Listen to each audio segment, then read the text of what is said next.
जय हिंद आप सभी को। आप सभी कैसे हैं? आशा करता हूँ कि आप लोग अच्छे ही होंगे। तो चलिए आज मैं पुनः आप लोगों के बीच आ चुका हूँ। हम लोग इससे पहले जो सरस्वती सभ्यता जो पढ़ रहे थे, अभी खत्म नहीं हुआ है ना? आज की क्लास और 1-2 क्लास लगेगा, उसके बाद जो है सिंधु सरस्वती सभ्यता खत्म हो जाएगा।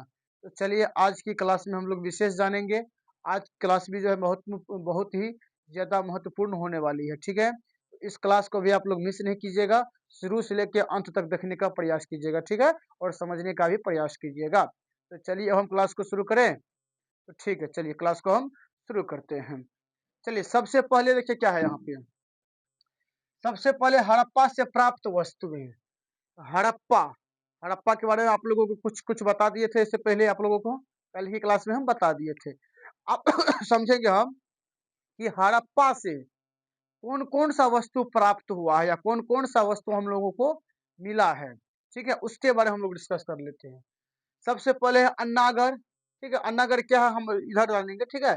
पहले आप देख लीजिए। आगे है श्रमिक आवास। क्या है? श्रमिक आवास। क्या है? श्रमिक आवास। श्रमिक आवास जो है ना एक प्रकार से मजदूर होता है, उसको क्या करता था श्रमिक मतलब मजदूर। मजदूर का एक आवास था, आवास माने घर था, ठीक है? उस घर में मजदूर से क्या करता था कि वहाँ उन लोगों को अनाज पिसवाने का काम करता था। क्या चीज करवाने का काम करता था? तो अनाज पिसवाता था, ठीक है? तो उसका भी जानकारी जो है ना हड़प्पा सभ्यता से मिल गया है, साक्ष्य के तौर पे मिला हुआ है, ठीक है? तो श्रमिक आवास है ना, ये कहाँ स्थित है? तो दुर्ग में स्थित है। दुर्ग माने किला, किला में क्या है? स्थित है, ठीक है? आगे देखिए, आगे क्या है? लाल बलुआ पत्थर से निर्मित। लाल बलुआ पत्थर से निर्मित। लाल बलुआ जो है पत्थर से जो निर्मित वस्तुएं था वो भी मिला है, ठीक है? आगे बिना सिर के पुरुष का धड़। बिना सिर के पुरुष का धड़। देखिएगा यहाँ पे बिना, यहाँ पे देखिएगा, यहाँ पे एक साथ होगा ये। लाल बलुआ पत्थर से निर्मित बिना सिर के पुरुष का धड़, यानी लाल पत्थर समझते हैं ना? लाल पत्थर से एक मूर्ति बना हुआ था जिसमें सिर्फ और सिर्फ धड़ था, लेकिन मुड़ी नहीं था, सिर नहीं था। समझ गए ना? सिर्फ और सिर्फ धड़ मिला है। किससे बना हुआ? तो लाल बलुआ पत्थर से, ठीक है? लाल बलुआ पत्थर से बना हुआ था, ठीक है? आगे है तांबा गलाने की भट्टियां। तांबा जो गलाने का जो काम करता था वो भट्टियां मिला। जो कितना भट्टियां मिला? 16 गो भट्टियां मिला है, ठीक है? आगे है कांसे का दर्पण। क्या है? कांसे का दर्पण। तो कांसे समझते हैं ना? कांसे, तांबा, तांबा का जो तांबा और पीतल का जो मिश्रण होकर जो कांसा बनता है वो है, ठीक है? आगे है उसी का आईना, दर्पण में आईना होता है। आगे है कब्रिस्तान। कब्रिस्तान हड़प्पा सभ्यता का खोज जब किया उसमें कब्रिस्तान का भी साक्ष्य मिला है, कब्रिस्तान का, ठीक है? कब्रिस्तान का साक्ष्य मिला और यह हड़प्पा के दक्षिणी भाग से प्राप्त हुआ है। यानी हड़प्पा का जो सभ्य हड़प्पा सभ्यता जो है उसके दक्षिणी भाग में जो है ना कब्रिस्तान मिला है, ठीक है? और उसे क्या नाम दिया गया? तो HR का नाम दिया गया। उसे क्या नाम दिया गया? वो जो कब्रिस्तान मिला था उस कब्रिस्तान का नाम रखा HR। क्या नाम रखा? HR। और यहाँ से प्राप्त कब्र को, उस कब्र का क्या नाम रखा गया? उस कब्र को कहा गया R37। क्या कहा गया? R37। यानी कब्रिस्तान जो मिला उसे HR कहा गया, उसका नाम क्या रख दिया? HR रख दिया। और उसके अंदर जो कब्र वगैरह जो मिल रहा था उसका नाम रख दिया R37, ठीक है? उसे R37 के नाम से जानना शुरू किया वहां पे, ठीक है? उसे R37 कहा जाना शुरू हुआ, ठीक? आगे देखिए, आगे शंख से निर्मित बैल। शंख से निर्मित बैल। आगे क्या है? गेहूं। क्या है? गेहूं है। गेहूं व जौ दाने। आगे है श्रृंगार पेटी। श्रृंगार पेटी बने श्रृंगार जो महिला वगैरह जो करती है उसका भी पेटी मिला है, समझ गए ना? वो उसका भी एक साक्ष्य मिला है। उस समय में भी जो है ना महिला वगैरह श्रृंगार जो है करती थी, ठीक है? आगे है गठिया रोग की जानकारी। गठिया रोग समझते हैं ना? सूजन जो होता है, थकावट एक प्रकार से महसूस होता है, नस नस जो बैठ जाता है एक प्रकार से, वही गठिया रोग होता है, ठीक है? आगे है तांबे की इक्का गाड़ी। तो तांबे की इक्का गाड़ी का भी जो है ना वहां से खोज कर लिया गया था। हड़प्पा सभ्यता में जब खोज हो रहा था उसमें तांबे की भी इक्का गाड़ी निकला है। तांबे की इक्का गाड़ी का मतलब तो 2 पहिया वाला गाड़ी, ठीक है? आगे है तांबे की 5 कटार। क्या है? तांबे की 5 कटार यानी तलवार। तलवार भी मिला है। कितना? तो 5 को तलवार मिला है हड़प्पा सभ्यता से, ठीक है, 5 कटार मिला है। आगे क्या है? आगे एक मोहर पर मातृ देवी के गर्भ से पौधा निकलता हुआ, वो भी एक साक्ष्य मिला है। यहाँ देखिए ये जो लिखा हुआ है ना, एक मिनट रेड मार्कर ले लीजिए। यहाँ जो लिखा हुआ है मातृ देवी के गर्भ से पौधा निकलता हुआ, ये ना मातृ देवी के गर्भ से, मातृ देवी का मतलब होता है पृथ्वी से, ठीक है, पृथ्वी से निकलता हुआ पौधा, वहां पे क्या हुआ? एक साक्ष्य मिला, ठीक है। आगे है, अब आ जाइए मोहनजोदड़ो में। हड़प्पा का कहानी खत्म हुआ, अब मोहनजोदड़ो की बात कर लेते हैं। मोहनजोदड़ो लड़काना में स्थित है। कहाँ स्थित है? लड़काना में। और कहाँ पड़ता है? तो पाकिस्तान में पड़ता है। कहाँ पड़ता है? पाकिस्तान में, सिंध प्रांत में। सिंध प्रांत कहाँ पड़ता है? तो पाकिस्तान में, ठीक है। सिंध प्रांत एक स्टेट है, उसी के अंदर में पाकिस्तान देश के ही अंदर आते हैं। वहीं पे लड़काना है, जहाँ पे क्या है? मोहनजोदड़ो है। क्या है? मोहनजोदड़ो है। देखिए मोहनजोदड़ो का शाब्दिक अर्थ क्या होता है? अब देखिए मोहनजोदड़ो को तोड़िए तो मोहन जोर जो प्लस दड़ो, होगा कि नहीं होगा? तो मोहन का मतलब होता है मृत का, क्या होता है? मृत का। और जो मने का, जो मने क्या होता है? का। और दड़ो मने होता है टीला, क्या होता है? टीला, यानी मृतकों का टीला। कहने का मतलब है कि मोहनजोदड़ो का यहाँ पे अर्थ हो गया, सीधा सीधा जान लीजिए कि मोहनजोदड़ो का अर्थ होता है मृतकों का टीला। यानी उस समय में जो क्या कहते हैं, सिंधु सरस्वती सभ्यता काल में जो भी मनुष्य का जो देहांत होता था, मृत्यु होता था, उसको ले जाकर के वहां पे फेंक देता था। कहाँ पे? मोहनजोदड़ो में। यानी वहां पे उसी को क्या कहा गया? तो मतलब टीला कहा गया, यानी मृतकों का टीला कहा गया। समझ गया ना? इसका खोज किसने किया था? यही साहब राखल दास बनर्जी ने किया था। किसने खोज किया था? राखल दास बनर्जी ने किया था, ठीक है। और देखिएगा यहाँ पे नदी कौन सा नदी के पास है? तो सिंधु नदी के पास है। किस तट पर है? तो दाएं तट पर स्थित है। दाएं तट पर जो है ना मोहनजोदड़ो का टीला है, मृतकों का टीला है, जिसे नाम रखा गया मोहनजोदड़ो, ठीक है। वो दाएं तट पर स्थित है सिंधु नदी के। किस नदी के? तो सिंधु नदी के दाएं तट पर स्थित है। आगे खोज कब किया था? तो 1922 ईस्वी में किया था। कब किया था?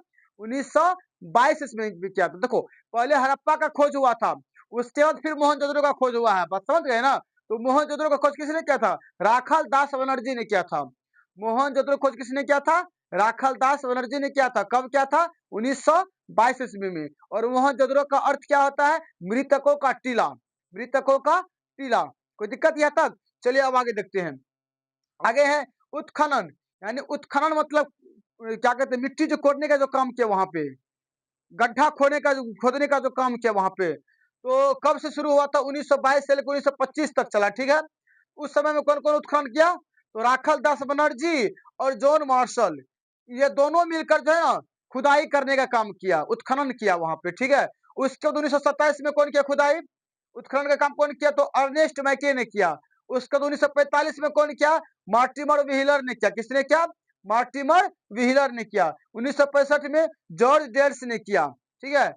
आगे एक और साक्ष्य मिला है इसका, एक और साक्ष्य मिला है कि इसके 7 बार, यानी मोहनजोदड़ो में 7 बार बसने व 7 बार उजड़ने की जानकारी मिलती है। बताइए, यानी कहने का मतलब है कि वहां पे 7 बार घर बनाओ, 7 बार उजड़ा, इसका भी प्रमाण मिल चुका है वहां पे मोहनजोदड़ो में, ठीक है।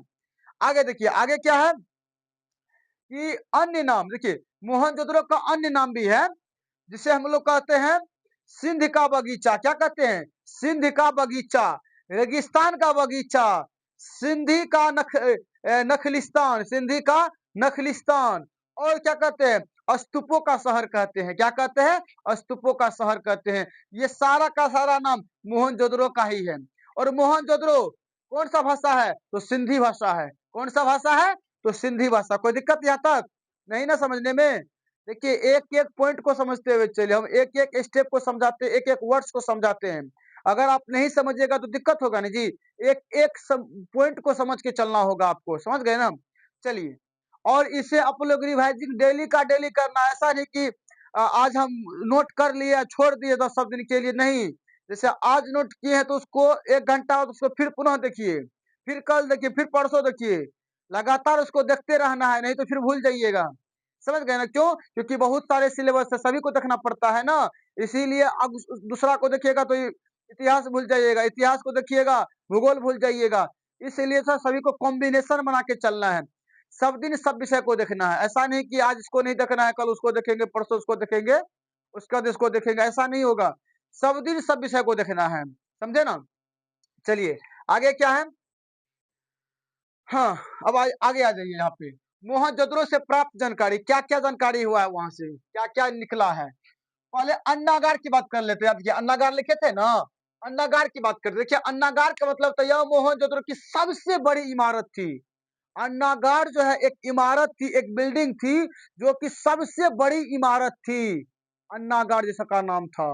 मोहनजोदड़ो में अन्नागार था जो कि इमारत सबसे बड़ी थी। ठीक है? आगे देखो, आगे इससे मार्टिमल व्हीलर ने सबसे बड़ी संरचना बताया है। यानी एम व्हीलर ने जो है ना, इसको सबसे बड़ा संरचना बताया, बोला कि इससे बड़ा कोई संरचना नहीं है, सबसे बड़ी संरचना अन्नागार है। कौन है? अन्नागार है, यानी इमारत, अन्नागार इमारत। आगे क्या है? आगे स्नानागार। देखिए सिंधु सरस्वती सभ्यता काल में भी स्नान घर था, स्नानागार था। समझते हैं आप लोग? जिसे हम लोग आम भाषा में अभी के समय में जिसको हम लोग बोलते हैं वाटर पार्क, बोलते हैं ना, वाटर पार्क में जो नहाने के लिए जाते हैं, है ना, उसी को वाटर पार्क बोलते हैं। तो सिंधु सरस्वती सभ्यता काल में भी था।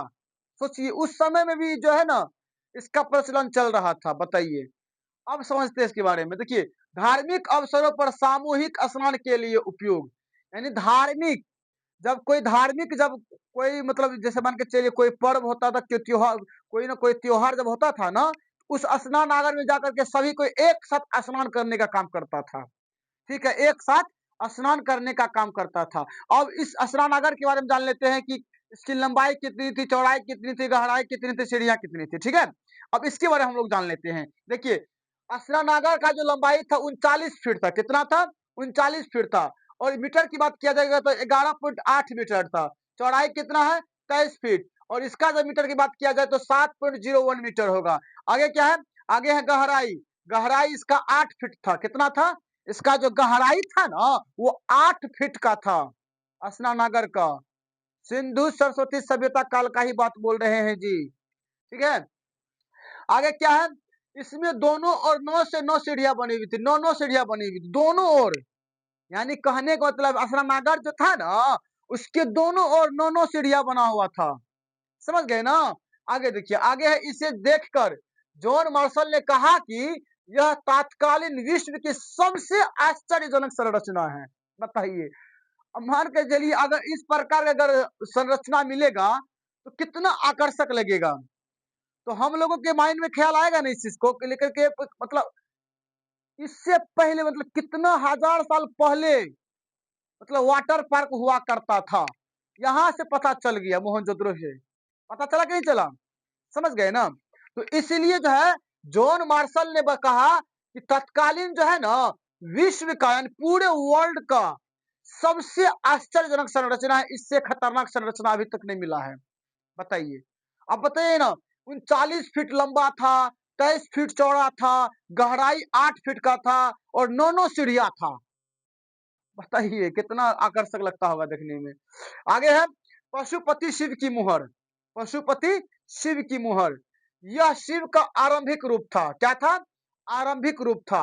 यानी पशुपति शिव का जो मुहर जो मिला है वह कहा गया कि यह जो है ना शिव का आरंभिक रूप था। क्या था? आरंभिक रूप था। आगे जॉन मार्शल ने इसे आद्यतम शिव कहा है। यानी पशुपति शिव की मुहर को क्या कहा है? जॉन मार्शल ने आद्यतम शिव कहा है। क्या कहा है? आद्यतम शिव कहा है। ठीक है, आगे देखिए, आगे है पुरोहित आवास की जानकारी। पुरोहित आवास समझते हैं आप लोग? पुरोहित का मतलब होता है, जैसे आप देखते होंगे हिंदू धर्म जो है, आप देखते होंगे कि पंडित वगैरह आता है ना, नहीं कहते पूर्ति करने आया है, पूजा करने आया है, कहता है ना, तो उसका भी एक अलग से घर तो बना हुआ था, आवास बना हुआ था। बताइए, उस समय में भी ऐसा प्रचलन था। तो उस समय भी जो है ना पुरोहित आवास की जानकारी मिला है। और दाढ़ी वाले पत्थर की मूर्ति मिला है। दाढ़ी वाले पत्थर की मूर्ति मिला। बताइए, समझ रहे हैं? दाढ़ी वाले यानी यहाँ से लेके यहाँ तक दाढ़ी है, समझ गया ना? इसी प्रकार से एक मूर्ति बनाया गया और यहाँ पे एक क्या है मन के चलिए कोई ना कोई तौलिया रखा है, समझ गए ना? उस पे जो है ना बारीकी तरीके से उस पे एक चित्र बना हुआ है, उस तौलिया पे चित्र बना हुआ है बहुत सारे। वो जो चित्र बनाया गया वो हाथ से ही बनाया गया है, समझ गए ना? वो जो मतलब वैज्ञानिक वगैरह जो खोज किया तो उसका कहना है, हम नहीं बोलते हैं, समझ गए ना? उसका जो आकृति इस प्रकार से है, इस प्रकार से है, इस प्रकार से है। ये हाथ जो है ना आधा हाथ ढका हुआ है, क्या है? आधा हाथ ढका हुआ है। ढका इसलिए है, आपको देखने में लगेगा कि आधा हाथ है, समझ रहे हैं ना? लेकिन एक्चुअली वो आधा हाथ नहीं है, यहाँ से लेकर के यहाँ तक जो है ना कपड़ा से ढका हुआ है। उसी कपड़ा पे बारीकी-बारीकी तरीके से डिज़ाइन बनाया गया है। समझ गए ना? इस प्रकार का आकृति है। पूरा एकदम ऐसे खड़ा है। समझ गए ना? ऐसी आकृति बना हुआ है।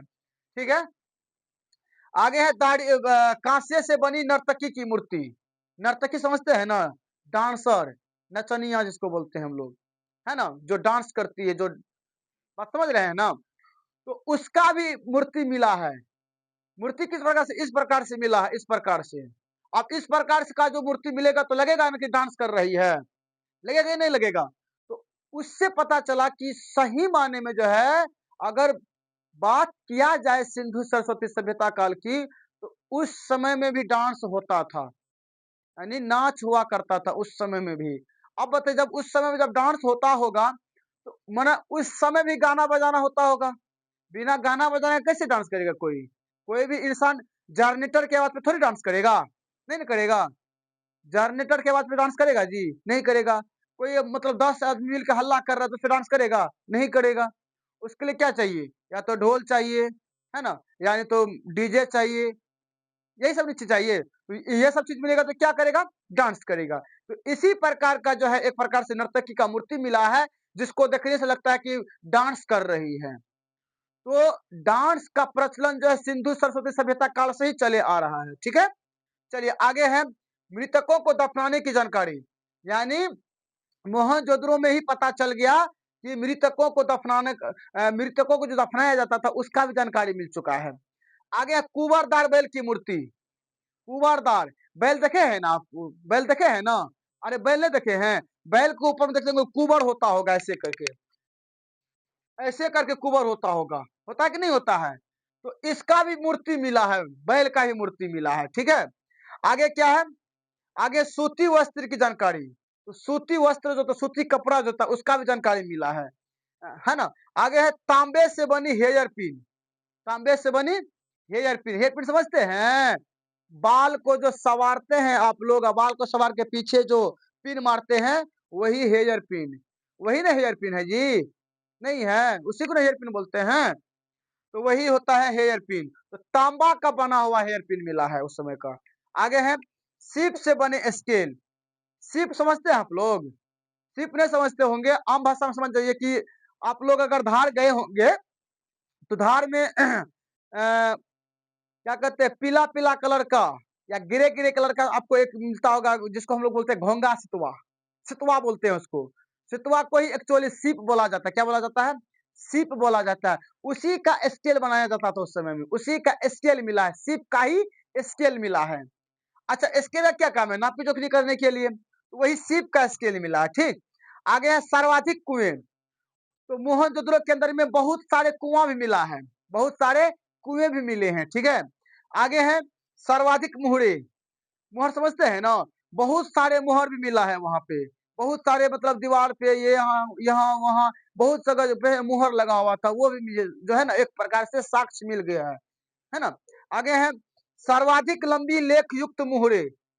यानी कहने का मतलब ये है कि सर्वाधिक लंबी लेख युक्त मुहरे की बात किया जाए तो वो मोहनजोदड़ो में है। कहाँ है? मोहनजोदड़ो में यानी सबसे ज्यादा मुहर वाला जो आपको सामान जो मिलेगा, वस्तु जो मिलेगा, वो आपको मोहनजोदड़ो में ही मिलेगा। यानी मृतकों के टीला में ही मिलेगा, ठीक है? आगे क्या है? आगे है सर्वाधिक लेब युक्त मुहरे हड़प्पा से प्राप्त हुई है। किससे प्राप्त हुई है? हड़प्पा से प्राप्त हुई है। आगे देखिए, आगे चनहू दरो क्या है?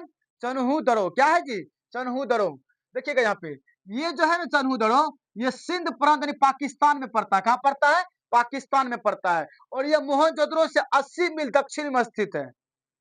चन्हूदरो जो है मतलब मोहनजोदड़ो से, किससे? मोहनजोदड़ो से, किससे? मोहनजोदड़ो से 80 मील दक्षिण में स्थित है, यानी दक्षिण में क्या है? स्थित है। इसका जो खोज हुआ है, चन्हूदरो का जो खोज हुआ था 1931 ईस्वी में हुआ था। कब हुआ था? 1931 ईस्वी में हुआ था। कौन किया था? तो एनजी मजूमदार ने किया था। ठीक है, कोई दिक्कत? आगे है उत्खनन। इसका उत्खनन किसने किया था? तो उन्नीस सौ, इसका जो उत्खनन किया था वो अर्नेस्ट मैके ने किया था। कब किया था? तो 1935 ईस्वी में किया था। कब किया था? 1935 ईस्वी में किया था। आगे है यह औद्योगिक नगर था, यानी चन्हूदरो को औद्योगिक नगर कहा गया है। इसलिए कहा गया क्योंकि वहां पे मनके बनाने का कारखाना स्थित था। मनके, औद्योगिक जो था ना, औद्योगिक, वहां पे मनके बनाने का काम करता था, यानी मनके बनाने का क्या था? कारखाना था। ठीक है, मनके आप लोग नहीं समझते हैं, गला में जो पहनता है वही है मनके। ठीक, आगे चन्हूदरो से प्राप्त जानकारी। श्रृंगार का सामान, श्रृंगार का सामान लिपस्टिक। वाह क्या बात है, यानी उस समय में भी आप सोच सकते हैं कि उस समय की जो महिला लोग थी वो लोग भी लिपस्टिक लगाने का काम करती थी। ये नया में नहीं लगा रही लिपस्टिक, भर भर मुंह जो लिपस्टिक लगा लेती है, अभी के समय में नहीं, मतलब पुराने सिंधु सरस्वती सभ्यता काल से ही चला आ रहा है। ऐसा नहीं कि नया में सिंधु क्या कहते लिपस्टिक लगा रहा है। हाँ, अभी के समय में जो लिपस्टिक लगा रहा है वो अलग कंपनी, वो अलग है। उस समय का जो लिपस्टिक था वो कांसा का बना हुआ था लिपस्टिक, समझ गए ना? उस समय का लिपस्टिक थोड़ा हट के था, डिफरेंट था, लेकिन वो भी जो है लगाने का काम करते थे। ठीक है, चलिए समझ गए ना? तो श्रृंगार का सामान जो मिला था तो लिपस्टिक मिला। आगे पीतल की इक्का गाड़ी, पीतल की इक्का गाड़ी। इक्का गाड़ी समझते हैं, 2 चक्का वाला गाड़ी। ठीक है, यहाँ पे जो है पीतल का मिला। चन्हूदरो में किसका मिला है? तो पीतल का जो है इक्का गाड़ी मिला है। आगे स्याही की दवात, इंकपोर्ट, दवात, दांत में मिला है वहां पे।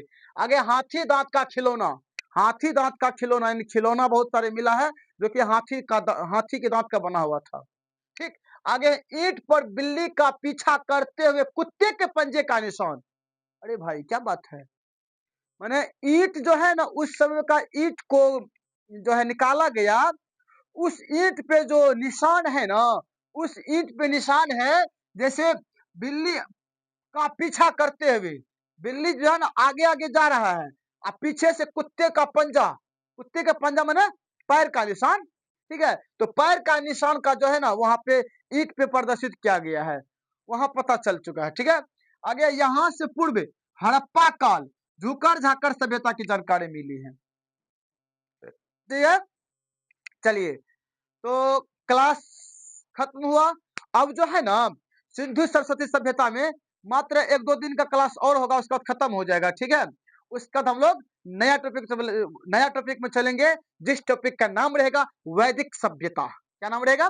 वैदिक सभ्यता नाम रहने वाला है। ठीक है, तो आज का क्लास बस यहीं पे हम समापन करते हैं। आप सभी मुझे सपोर्ट कीजिए, और दूसरी बात कि आप लोग जो है वीडियो जो देखते हैं तो कम से कम आप लोग लाइक कर दीजिए और कमेंट कर दीजिए।